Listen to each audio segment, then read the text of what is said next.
You're watching Local News 8 at 5. Local people, local news. Good evening, everyone. New details in the Amtrak crash that has killed at least 7 people in Philadelphia. It happened late last night. They come as investigators recovered the train's data recorder, which could provide crucial information about what happened. ABC's Karen Travers has a live update from Philadelphia. Now, good evening, Karen. Tell us what the latest is. Do you have any idea why the train flew off the tracks and killed so many people? Good evening. Speed appears to be a factor in last night's deadly Amtrak accident. Amtrak train 188 was traveling 106 miles per hour just before it derailed, more than twice the posted speed limit. The engineer tried to apply the emergency brakes, but it was too late. Passengers last night described a chaotic scene, wreckage and debris everywhere. And today, Philadelphia Mayor Michael Nutter said it is incredible that so many people were able to walk away. At least 7 dead, dozens injured, and so many questions. Investigators have been at the Amtrak crash scene in Northeast Philadelphia all day, sifting through mangled metal and debris. Officials recovered the train's equivalent of a black box. Just moments before the derailment, the train was placed into engineer-induced braking, and this means that the engineer applied full emergency brake application. The NTSB said preliminary data shows the train was traveling faster than 100 miles per hour before it derailed. The tragic accident happened just before 9:30 p.m. last night, minutes after Amtrak train 188 left Philadelphia's 30th Street station. It was en route from Washington, D.C. to New York, traveling on the busiest train line in the country. I heard it like a big bang. All 7 cars, plus the engine, broke off the track. The train tilted over and rolled. Amtrak says there were 238 passengers and 5 crew members on board. Among the fatalities, 20-year-old Justin Zemser, a midshipman at the U.S. Naval Academy in Annapolis, and 48-year-old Jim Gaines, who worked for the Associated Press. More than 200 passengers were treated at local hospitals. It is incredible that so many people walked away from that scene last night. And I don't know how that happened, but for the grace of God. There are still people unaccounted for. Philadelphia Mayor Nutter said that they haven't been able to completely match the passenger list given to them by Amtrak officials with the information they're getting from local hospitals. That may be because some passengers just didn't board the train last night in Philadelphia, or some passengers maybe haven't checked in with authorities. But at this point, that's unclear. Reporting live from Philadelphia, Karen Travers, ABC News. Back to you. All right, thank you, Karen. And turning to our top local story, the Blair Olson trial is moving into the final phase tonight. Both the prosecution and the defense have finished submitting their evidence and testimony, and the closing arguments have been made. So now the jury will meet to decide a verdict in the case. Our reporter, Chelsea Brensel, been following this trial all week for us. She joins us live outside the Twin Falls County Courthouse. Chelsea, what final testimony did the jury hear today before they headed into deliberation? Well, it's likely the most important testimony of the case. Sheriff Blair Olson himself. On the stand today, Olson responded to the recordings played in court yesterday where he had stated maybe he should have given his wife's phone back. When I first issued that phone to her, she was not used to keeping a phone on her person all the time. And I would try to call her periodically, and the phone, she wouldn't answer. It would typically be in her purse or somewhere not immediately available.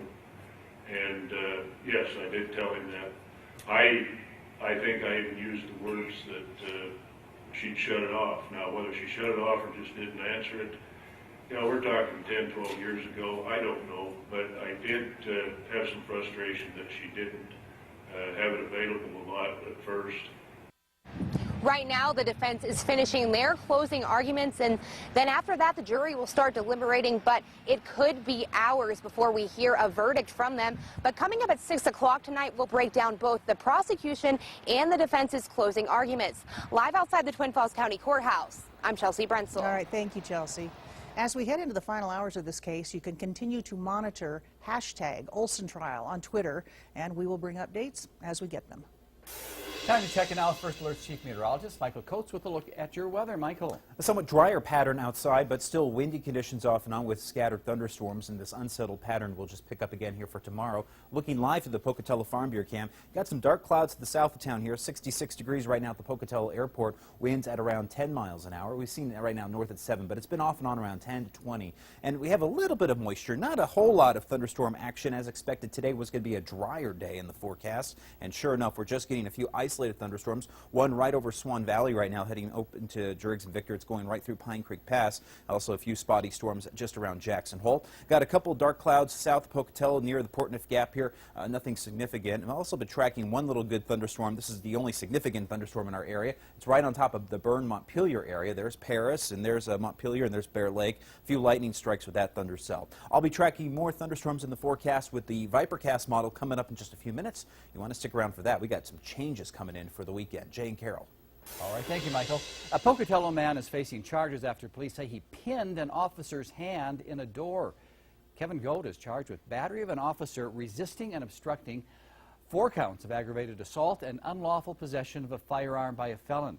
Officers were called to the 3600 block of Jason Avenue last night. Police say when they tried to confront Gold, he went back into his house, slamming the door on the hand of the officer. They say Gold kept adding pressure before grabbing a gun and then pointing it at officers. After police took Gold into custody, they noticed at least 4 more firearms in the house. A woman was rescued when her parachute got tangled in the Perrine Bridge over the Snake River Canyon in Twin Falls.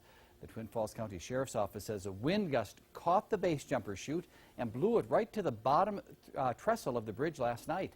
Rescue crews responded and found the jumper hanging 10 to 15 feet below the trestle. The jumper was not injured. Idahoans have a chance to weigh in on the special legislative session that starts Monday.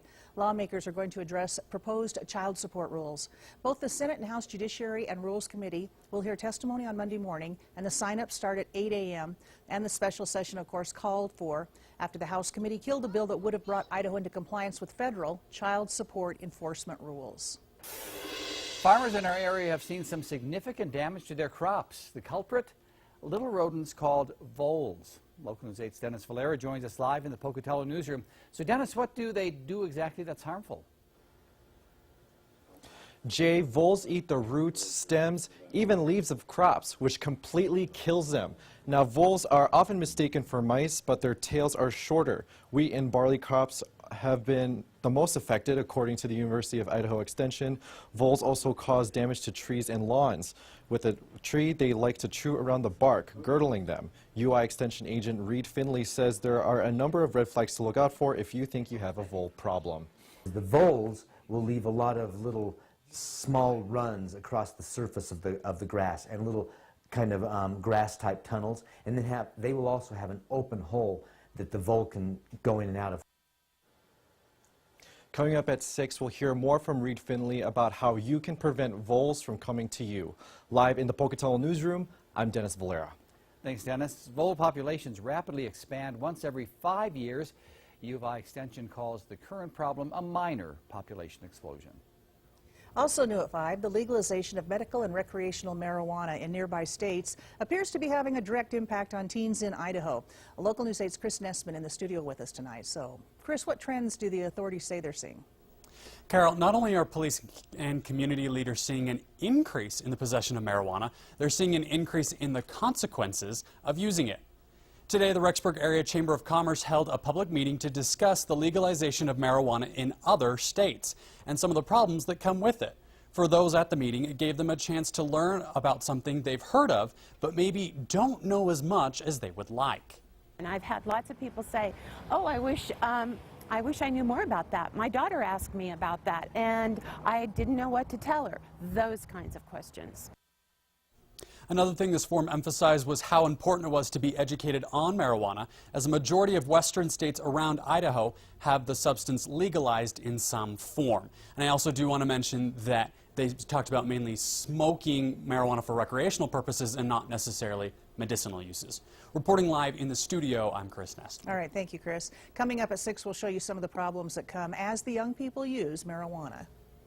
Today was the 20th annual DARE Day in Bingham County. It's kind of like a picnic, and it's celebrating DARE graduates. Local News 8's Natalie Shaver was at the event. Natalie, how did this all start? Jay, the deputies wanted to give back to the kids. We've all heard of DARE, Drug Alcohol Resistance Education, and today was all about getting kids from all over the county to know they're not alone in staying drug-free. Kids played games and had a picnic. The fire department was even there spraying the hose so kids could cool off.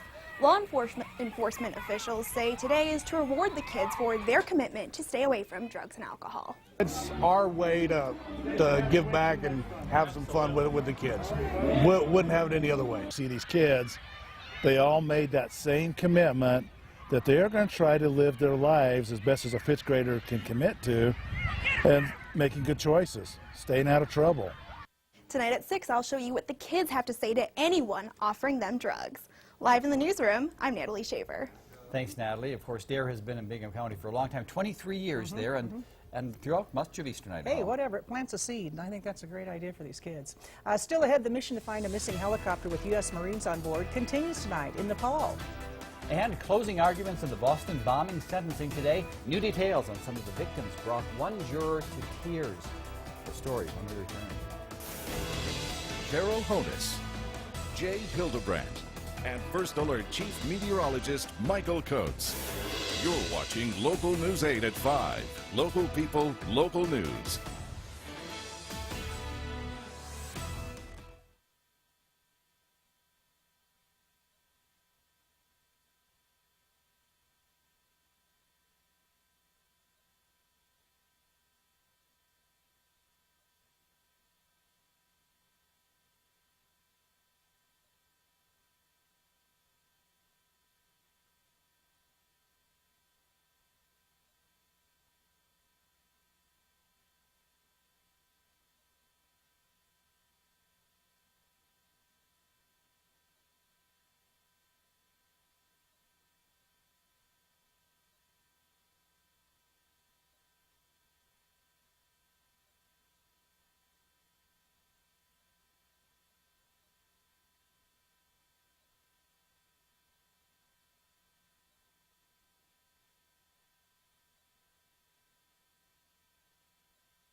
And now to the tragedy in Nepal. Rescuers are trying to find a missing helicopter with U.S. Marines on board.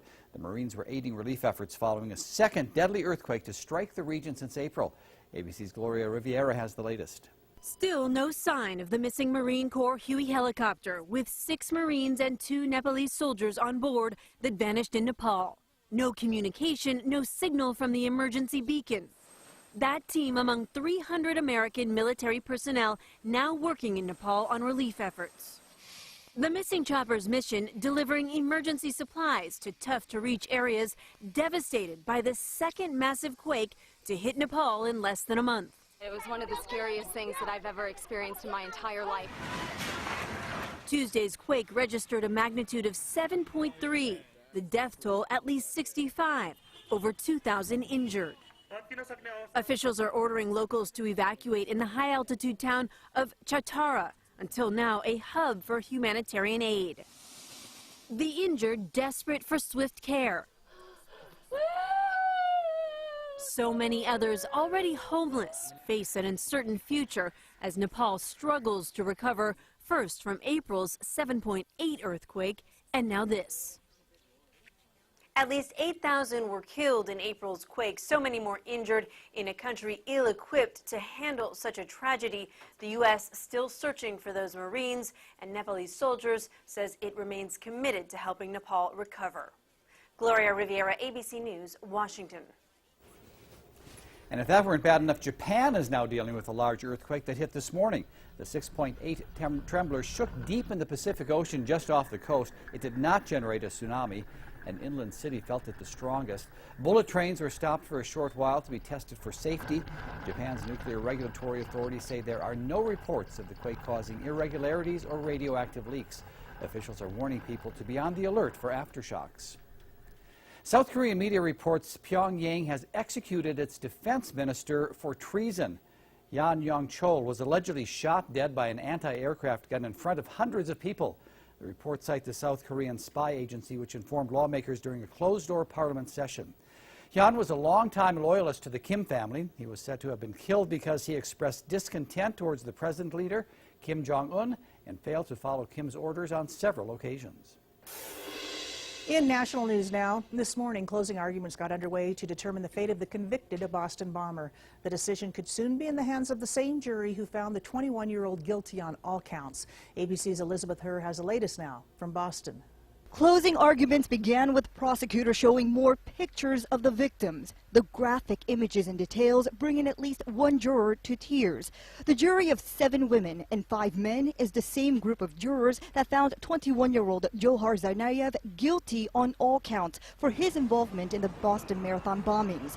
The blast at the finish line in 2013 killed 3 people and injured more than 260. Throughout the trial, the defense tried to paint the 21-year-old as a lost young man who participated in the bombings under the influence of his older brother Tamerlan. Today, prosecutors told the jury Tamerlan was not the mastermind, that the 2 brothers were partners in the crime, adding Johar's actions destroyed many lives and his actions earned him a sentence of death. In their closing arguments, the defense opened by asking the jury to choose life, trying to humanize the convicted bomber, describing Johar as a quiet and invisible young man who grew up in the shadows of his radicalized older brother. The mission for the defense now, convince just one juror to reject the death penalty.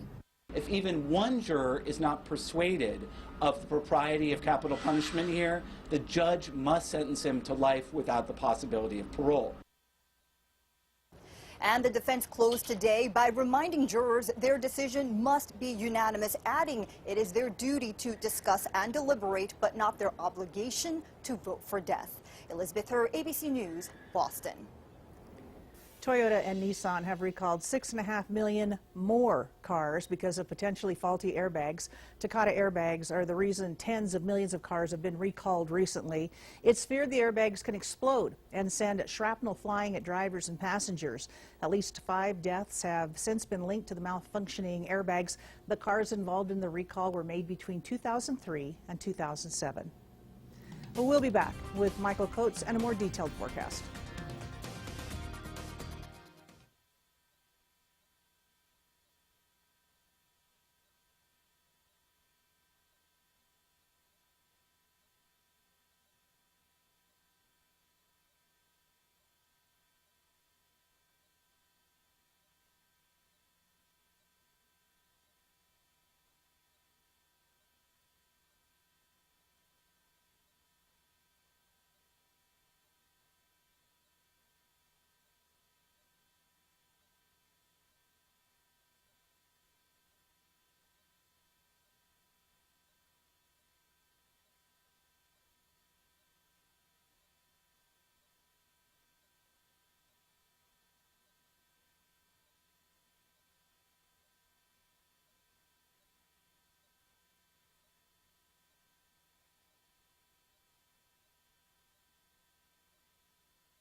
Now, your first alert weather with Chief Meteorologist Michael Coates. Well, for once in a long period of time here, we're not getting barraged or getting hit really just with these thunderstorms. We're just seeing a few pockets of unsettled weather around the region. This is the Idaho Falls Skycam. Looking back towards the Emmett foothills, you can see a few of these thunderclouds just kind of passing by. 67 degrees right now in Idaho Falls, and we do have also just a little bit of moisture in the atmosphere, but most of the energy right now focused into the eastern highlands and near the Wyoming border. In fact, that's that thunderstorm east of Idaho Falls and east of Ryrie moving into the Irwin area and Swan Valley area. That's further also into Pine Creek Pass. We're getting a thunderstorm into Driggs and Victor. Also seeing some spotty storms in western Wyoming at this hour. We move further to the southeast, and a good little thundercell just kind of sitting in right on top of Bern and Montpelier right now on the north end of Bear Lake County. And I've also seen just a few lightning strikes. This is the most severe storm we have really locally. I mean, nothing too severe at this point. But this cell, then we also have one that's starting to get into Driggs and Victor. What's happening? Well, we have one low that's coming through Nevada and Utah for tonight. There's a second low that's going to come in here for the weekend. And this second low is going to bring in cooler temperatures and more rain. And it could be some good soaking rain here for your Friday and Saturday. So let's get right over to the Vipercast. 10 o'clock tonight as we go through the evening and overnight hours. Tomorrow morning's going to be looking beautiful. But tomorrow afternoon around 2 o'clock, once again, some thunderstorms will pop back in. Just a slight strong chance in the mountains, slight chance in the valley there. We're going to be looking for more of these passing thunderstorms as we get into Thursday afternoon. But here comes that second low on Friday. Friday morning, mostly cloudy conditions, 6 in the morning here on Friday. We're already looking at rain to get the day started just on Friday morning.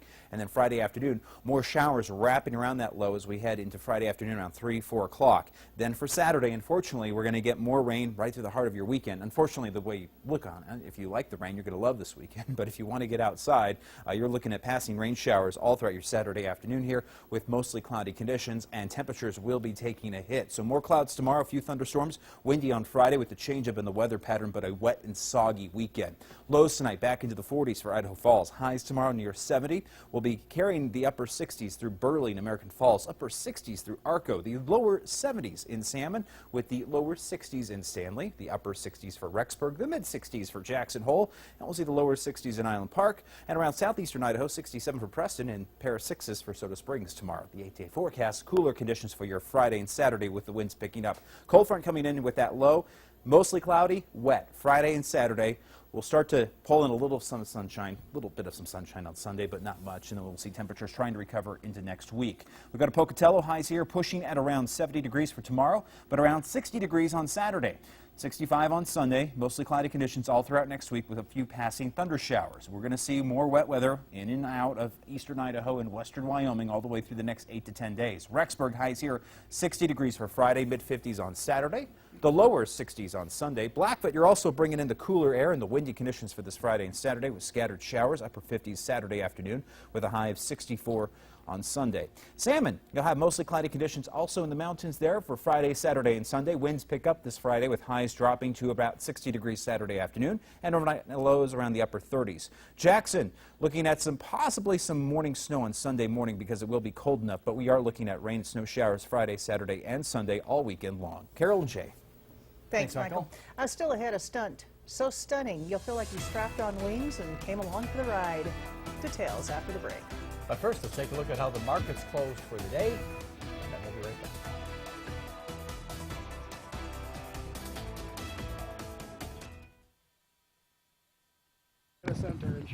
So did I. Mic check. 1, 2, 3, 4, 5, 6.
take a look at this. A new jet-powered wing is taking people to new heights. This is jetman Yves Rossi and his flying partner Vince Reffi. The duo embarked on a spectacular and breathtaking flight straight out of a science fiction movie over Dubai. The video shows them soaring around the city's gigantic buildings with the help of a self-propelled wing that's attached to their backs. Soon to be available at a store near you? Oh, I don't think so. Oh, my. That is amazing. Yeah. A lot of courage there. We have come a long ways. We sure have. Yeah, you were just saying yesterday how the Wright brothers would. They would have just been amazed. They would have loved it. Well, let's look at our weather. Got some turbulence in our atmosphere here for tonight and tomorrow. A few passing thunderstorms, lows into the lower 40s. Winds pick up around 10 to 15 miles an hour. We'll see more scattered thunderstorms in the forecast. Most of the thunderstorms again favoring the mountains, highs near 70. And then as we work towards the weekend, cooler conditions with wet weather for your Friday, Saturday, with highs dropping into the lower 60s for Friday. It's going to be a soggy Friday and Saturday. Unfortunately, we're going to get that rain right through the heart of your Saturday afternoon. You don't see 70% on there too often, but that's a pretty good chance. We're serious. Yeah, you have an excuse not to mow the lawn. That's right. That's our report for now. Thanks for joining us. Back at 6 with more local news.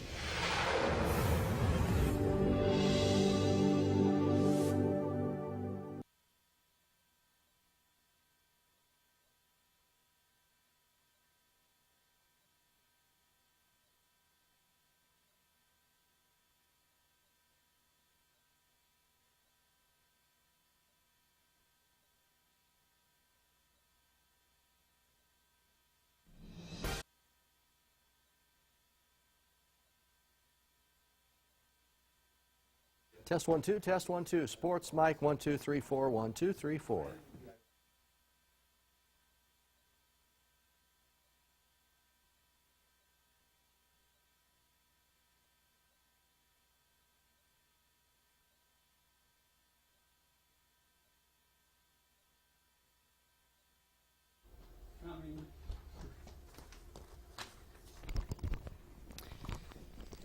I am standing in between Todd and Steve. Check, check, check, check. 1 1 1 1 1.